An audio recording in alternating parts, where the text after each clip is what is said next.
Hi friends, have a nice day. இன்றைக்கி நான் உங்களை பார்க்குறதுல மிக்க மகிழ்ச்சியடைகிறேன். கர்த்தர் தாமே நம்ம அனைவரையும் ஆசீர்வதிப்பாங்க. இன்றைக்கி ரொம்ப சூப்பரான ஒரு ஸ்திரியை பற்றி தாங்க உங்ககிட்ட நான் ஷேர் பண்ண போகிறேன். அவங்க யாரும் சொன்னால் ரூத் யாருன்னு சொன்னால் நகோமியோட மருமகள்.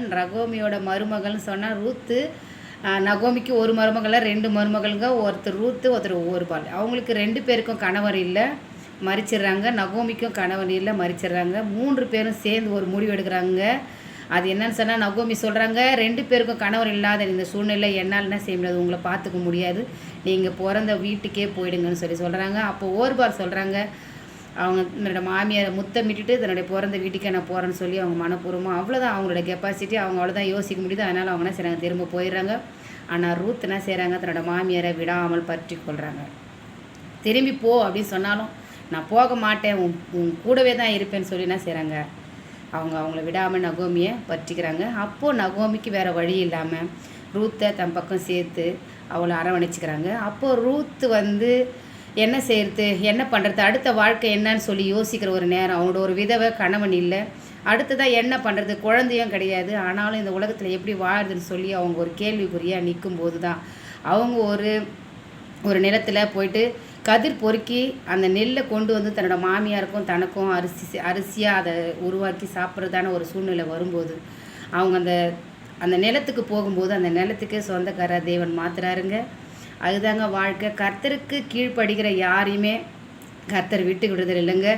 அதாவது தன்னோட மாமியாரை விட்டுட்டு ஓர்பால் மாதிரி அவளும் போயிட்டு இருந்தா இந்த இடத்துல ரூத்துக்கு ஒரு மறுவாழ்வு கிடைச்சிருக்காதுங்க.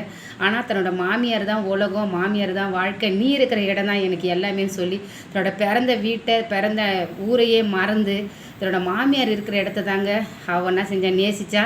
நம்ம இன்றைக்கி பாருங்கள், நம்ம பிறந்த வீட்டையும் பிறந்த ஊரையும் நம்ம ஒரு நாள் மறக்கவே மாட்டோம், விட்டு வரவே மாட்டோம். இன்னமும் அம்மா வீடு தான் அப்படின்னு சொல்லி நம்ம என்ன செய்கிறோம், அம்மாவையே பற்றி கொண்டிருக்கிறோம். பற்றுறது அதாவது அம்மாவை நோக்கி அம்மாவே கூட இருக்கிறது தப்பு இல்லைங்க. ஆனால் தன்னோட மாமியாரை அவள் என்ன நினச்சாலும் தெரில, மாமியாருக்கும் கணவன் இல்லை, அவங்க என்ன செய்வாங்க அப்படின்னு கூட நினச்சிருக்கலாம்.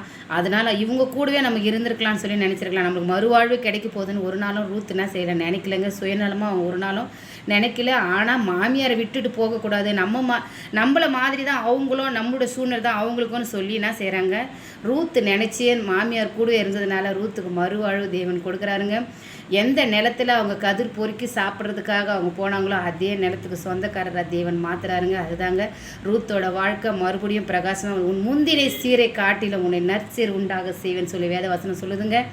கர்த்தருக்கு நம்ம கீழ்ப்படியோன்னு சொன்னால், கர்த்தருக்கு பிரியமாக நம்ம இருப்போம்னு சொன்னால், ஒருத்தரை நேசிப்போன்னு சொன்னால், ஒரு விஷயத்தை விட்டுட்டு இவங்களுக்கு எதுவுமே இல்லை, இவங்கக்கிட்ட ஒன்றுமே இல்லை, நம்ம இந்த இடத்த விட்டு போயிடலாம் சொல்லி நம்ம சுயநலமாக இல்லாமல் ஒன்றுமே இல்லாத அந்த மாமியார் கூடவே நம்ம இருக்கணும்னு நினச்சி அந்த ரூத்துக்கு மறுவாழ்வு கொடுத்த என் தேவன், உன் முந்தின சீரை காட்டில் உன் நற்சீர் உண்டாக செய்வேன்னு சொன்ன தேவன் உண்மையாகவே உங்களுக்கும் ஒன்றுமே இல்லை, இவங்களால் எந்த பிரயோஜனமே இல்லைன்னு சொல்லி நம்ம நேசித்த யாரையும் விட்டு நீங்கள் போகக்கூடாதுங்க.